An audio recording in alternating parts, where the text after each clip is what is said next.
You ran a webinar, you built the sales presentation, you got people to show up, and you thought you did everything right. But then all of a sudden, when it's time for you to drop the offer, crickets. No one moves forward, and you are frustrated because you put in all this energy, all this effort, all of this money to basically get this system set up, and all you're looking to do is provide value to people. You over deliver, you give them all the sauce, but your pockets are still empty and you are frustrated. And it's understandable because you put in all this time and effort. You see everyone online showing the big numbers, and you thought that you were going to hit those big numbers. You thought that you were going to be able to scale and grow and build the dream business because everyone made it sound so easy. But now the reality has set in. And what I want to tell you is you're not doing the wrong things. You're just operating on the wrong system. So I actually want to create a straightforward video that breaks down the 5 common mistakes that people make when they're running webinars, live sales events, in-person sales events, all the things where you might run an event, you might get a bunch of people to show up, but you don't make any money from the event, or you make minimal money compared to the amount of people who showed up. And you know something is broken, but fortunately you found the right video where we're going to break down exactly what it is that you need to fix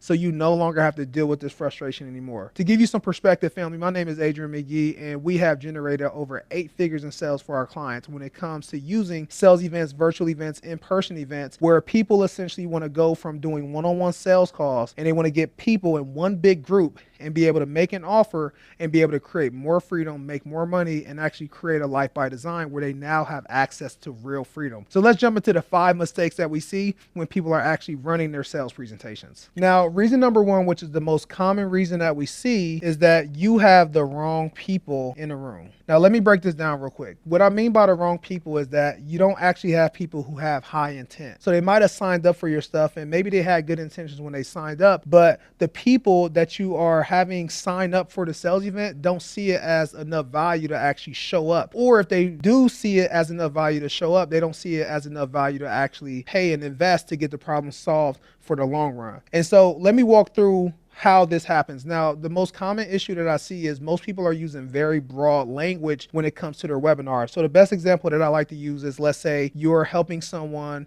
fix their credit or get access to capital. Let's say you're someone who helps people get access to funding, and what people will do is over in webinars and say, hey, I help you get access to $50,000 to $100,000 in funding. And they make this super broad promise that literally is just attracting broke people, or it's attracting people who just want money. And so what happens is you get these people, they're looking for a bunch of free stuff, they're looking for free value, they don't really have an intention on getting a problem solved. And what a lot of good indicators to show that a lot of the wrong people are coming into the room is extremely cheap cost per lead. All right. Now, if you're someone and you run ads, you know that your cost per lead is how much does it cost to get someone to register for my event. And one of the biggest issues that we see is people will be having these leads that are $2 or $3 per lead, and they get all these people to sign up. But one, a lot of people don't show up, and the people who do show up aren't serious enough. So one of the best ways to attract the right people is to actually solve a real problem. So for example, we were attracting people at one point in time where we were helping them build their sales systems. And we would say, hey, here's how to get more sales. We were getting a lot of people to sign up. We were getting a lot of new entrepreneurs. We were getting a lot of people who weren't really serious. They just had ideas and they're like, oh, I want to make money online. But this wasn't the right people. We had low show rates, and the people who were showing up weren't willing to move forward. When we actually adjusted our language to say, hey, here's how to fix your show rate for your webinar, our cost per lead shot up. It costs way more to get someone to show up because a lot of people might not be running webinars, right? But our show rate increased from 10% all the way up to 35 to 40% when we ran that type of language. So yes, it costs more to get those people in the room. We didn't have as much people, but the people who actually were coming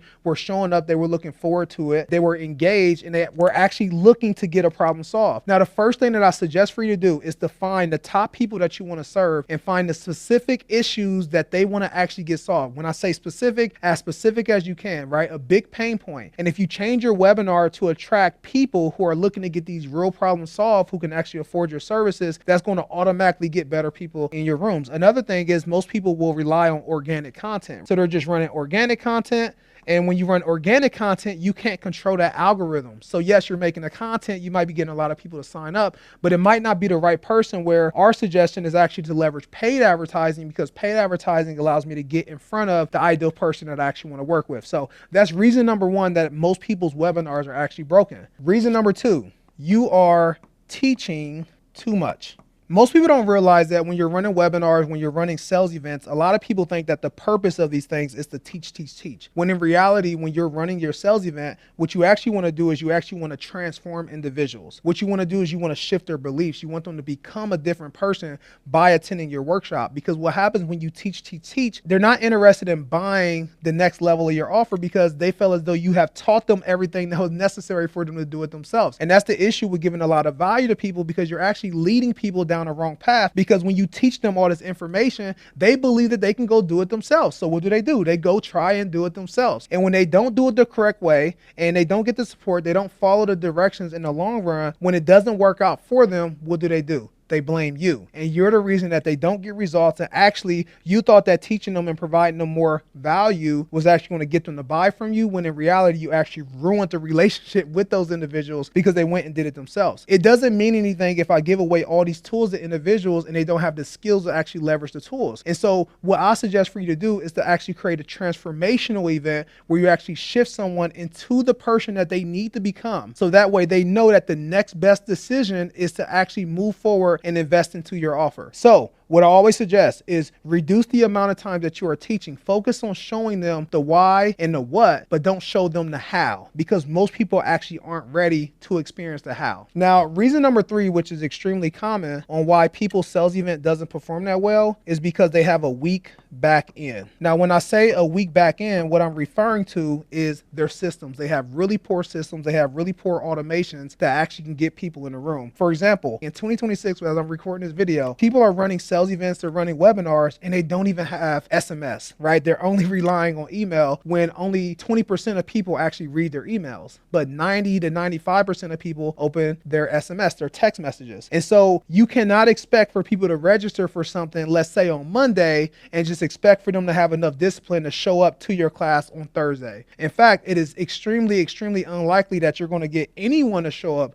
if you don't have text messages. Now, another thing is you need to have funnels. You got to have systems. So when people register for your things, you actually collect their information into a CRM system. You're sending automated texts, you're sending automated emails, because emails still can work in some cases. It just adds a more frequency of people hearing from you. And when you don't have those systems, that's when your show rate is shot. When you don't have those systems, that's when you have people having the wrong Zoom link, right? And if you're running this all yourself without a team, you're jumping in between the CRM system, the Zoom platform, you're not setting the Zoom link up the right way. And these little pieces are so delicate when you're running your sales event, and it's one of the first things that you have to fix. Now, if you're struggling to fix your show rate, we actually recorded another video that breaks down how to fix your show rate. So you're going to be able to actually find that link in the description. This is one of the most common reasons that people aren't able to convert their webinars, because they don't have a good back-end system. The other thing that is extremely important to fix your back-end system is to also have a strong follow-up process. 80% of people who join your sales events actually buy after the sales event. So if I don't have any follow-up sequences, I don't have no intention on getting these people to come back to other webinars that I might have. That's another big thing, is